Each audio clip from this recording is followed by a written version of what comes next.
Hi boys and girls, I'm back with Finding Home. I'm on chapter 15. This title is called Unlikely Friends and it's spoken by Ashley. Ashley no longer believed in boring Mondays. She smiled about this truth as she stepped into her classroom the day after the busy weekend. Her time with her family yesterday after church had changed her view. Dad had asked the kids to talk about their favorite day of the week.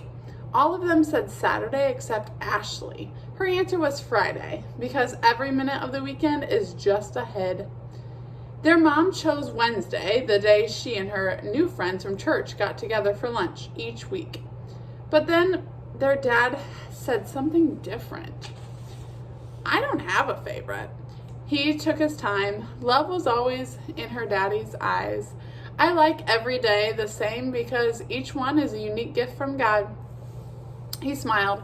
It's up to us to open it and make it the best possible day. We should expect something special every time we wake up. What a thought. Ashley had never pictured it that way. So now that it was Monday, she was certain something special was going to happen. This was Luke's first day at school since breaking his arm, and her first day with her new fashion-forward haircut. That was the right term, Ashley was sure, because the haircutter girl had said so, and something else was good about today. This was the day she was going to look for her unlikely friend. She was out of time for being stubborn about this topic. If she couldn't make friends with Natalie, then she needed to try another approach.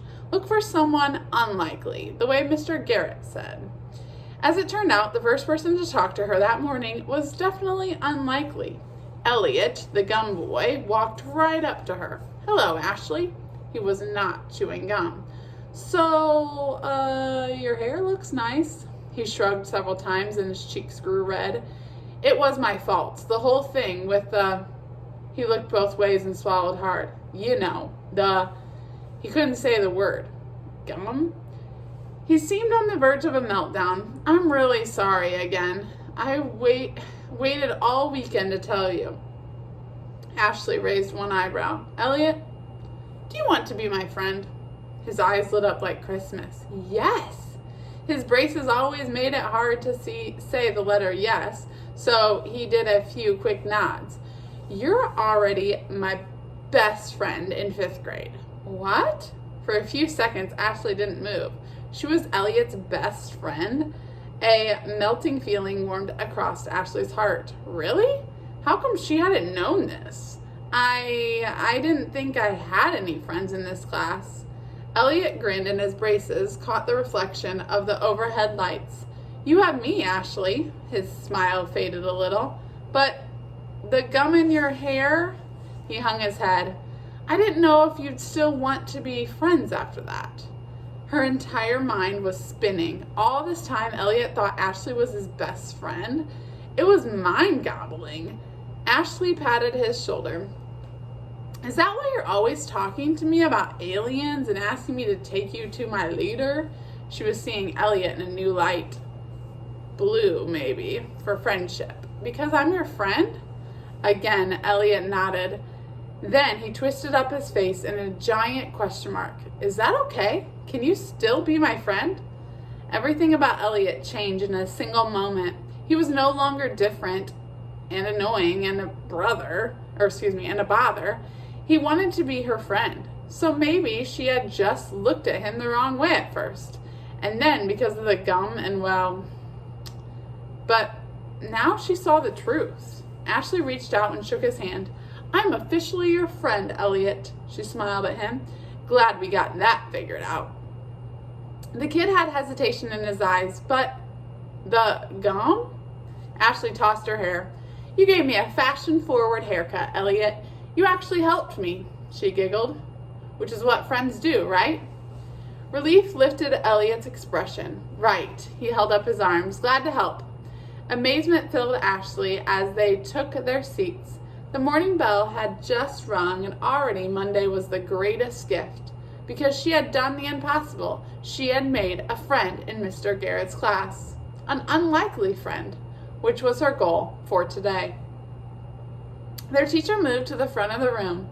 All right, boys and girls, quiet down. Today begins our book report week. He smiled like this was the best news. For these reports, you'll all work with a partner. For a long moment, Ashley refused to let her thoughts take the wrong road. She would rather draw than read, but her dad's words came back to her. It's up to us.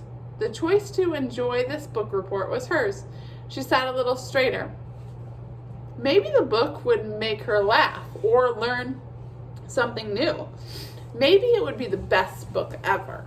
Yes, that was the right way to think. Suddenly she could hardly wait, even if she had to remind herself of the important fact every few pages. Mr. Garrett was telling them that this time their report would be a project. Write a poem or write a song, create puppets based on the characters, or a poster board with a scene from the book. He was definitely making the most of this. It's totally up to you. Ashley raised her hand. This seemed to surprise Mr. Garrett. Maybe because he was still talking. He looked at her. Yes, Ashley? Hello. She stood and smoothed out her dress. It was the green one Carrie had worn last year. Ashley lifted her chin up a bit. I'd like to compliment you on having a super excellent attitude toward book reports this Monday morning. She smiled and gave a slight nod. That's all. Her teacher looked at her for a few seconds, and a smile tried to crawl up his cheeks, but then he nodded back at her. Thank you, Ashley. I appreciate that.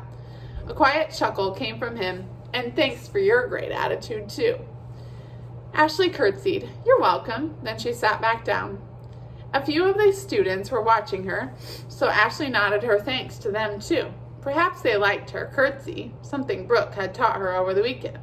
A curtsy was a mix between a bow and a dance move. That's what Brooke said.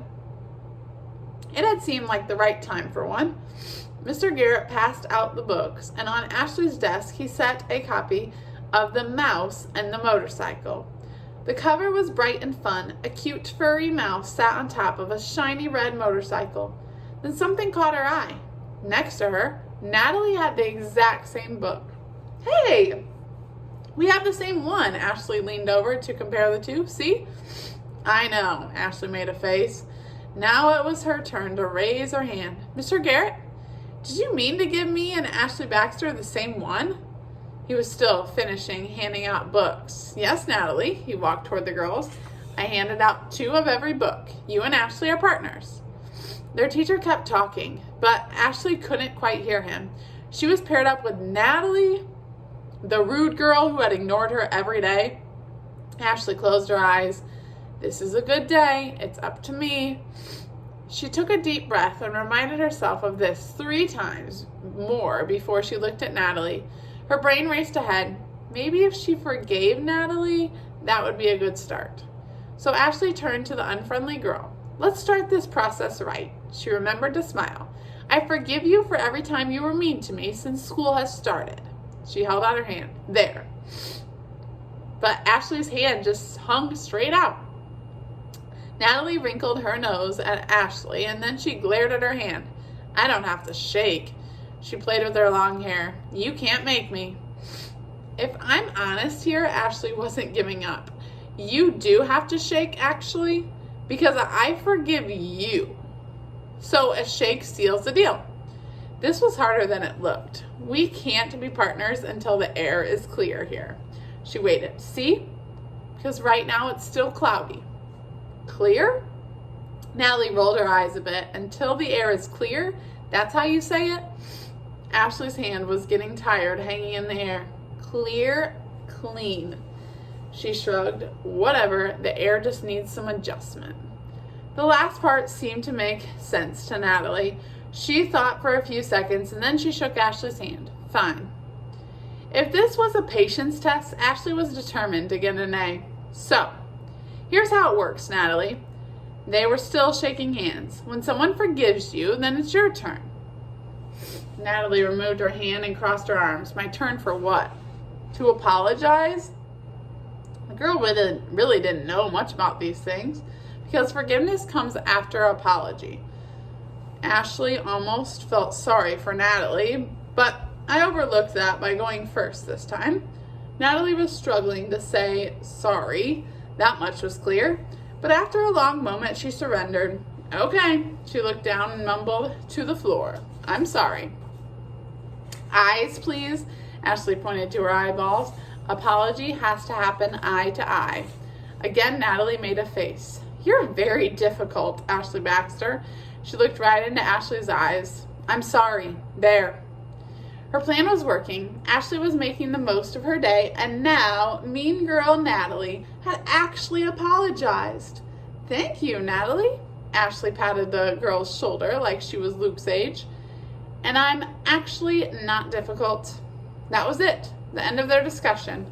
But this was a start. Maybe one day Natalie would be an unlikely friend too. Everything about Monday was going great until lunchtime. Ashley was walking to the table to sit with Carrie, Lizzie, and Mandy, plus also Marcia. At the sleepover, the girls had made a plan to ask Marcia to sit with them from now on. So today, that was happening. But halfway to the table, a boy named Chris from Landon Blake's table stood and blocked Ashley's way. Nice hair.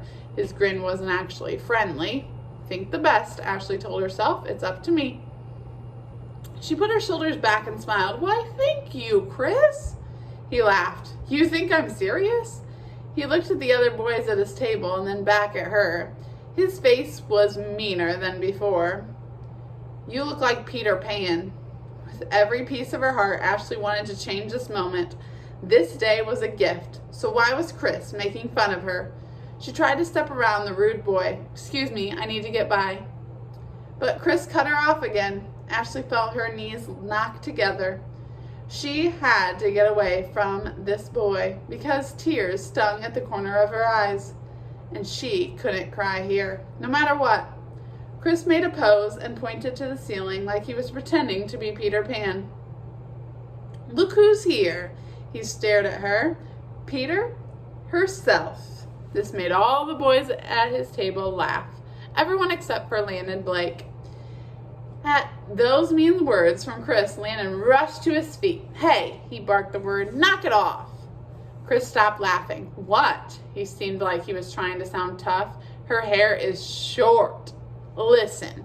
Landon took another step toward him. That's rude. He glanced at Ashley. Besides, short hair is better for her sport. Landon gave Ashley a secret grin. Then he turned angry eyes back to Chris. Ashley is a gymnast. He gave Chris a tough nudge on his shoulder, and she's super good at it, so leave her alone. The shirt Chris was wearing was lopsided from Landon's nudging. Chris fixed it and sat down, real quiet, and in a rude voice he mumbled under his breath, I didn't know you two were friends. Ashley didn't know that either. She looked at Landon. He seemed to find his control. He stared straight at Chris. Well, we are. And I like her short hair. Ashley couldn't believe it. Landon defending her like this. She blinked back her tears and looked at Landon. Thanks, she whispered. Landon's smile was the nicest Ashley had ever seen. He shrugged and put his hands in his pockets. He didn't have to say anything. His actions had done all the talking. That afternoon, Ashley sat on the couch reading the book, The Mouse and the Motorcycle. Ralph the Mouse seemed more mischievous with every page. Ashley liked him. She liked the sketches in the book. For the project, she would definitely add some new drawings. Natalie would like that. Ashley smiled. If not, Natalie would get used to the idea. She was halfway through the 3rd chapter when Dad asked her to go to the hardware store. Everyone else had plans and he needed to help her. Ashley was up before he finished the question. She loved times when it was just her dad and her. They bought light bulbs and batteries for the smoke detectors and putty for the sink, which was different than silly putty, apparently.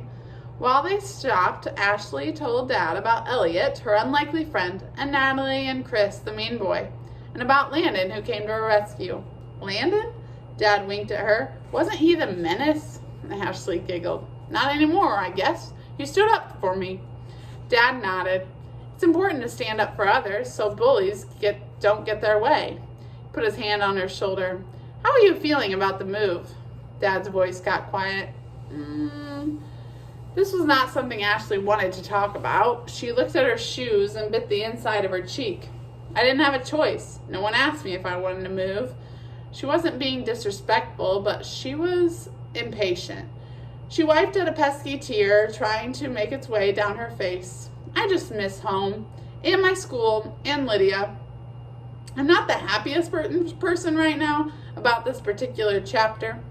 Her dad turned and faced her. Some chapters are hard. It's okay to miss those things. He pulled her into a hug that lasted a long time, and afterward, Ashley felt a lot better. He didn't tell her she had to be happy or that she had no choice. He just let her say whatever she was feeling. And sometimes that's what mattered most, someone to listen and give you a hug. On the way back to the car, they passed the old art gallery. Can we look? Ashley only wanted to see the pictures that hung in the front. I was going to ask you if you wanted to walk over there. Dad took her hand and led her to the window display.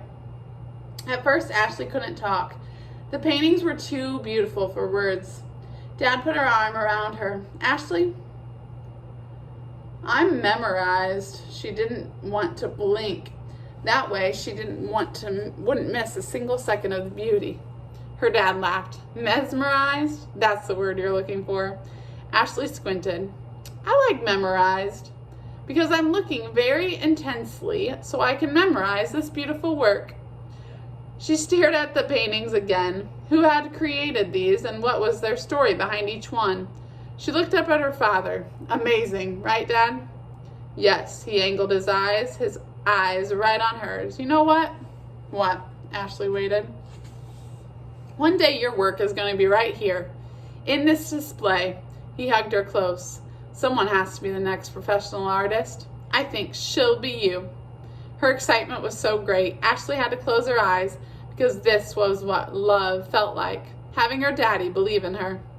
Back at the house, Ashley helped her dad change light bulbs, replace batteries, and smear putty on the pipe beneath the kitchen sink. And when they were all finished, Dad pulled something out of a bag, a brand new box of coloring pencils. I had fun with you today, he kissed her cheek. Can't wait to see what you draw.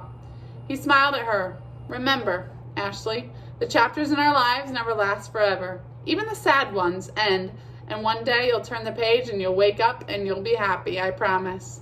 You're the best daddy in the world, Ashley hugged him. You saved the day.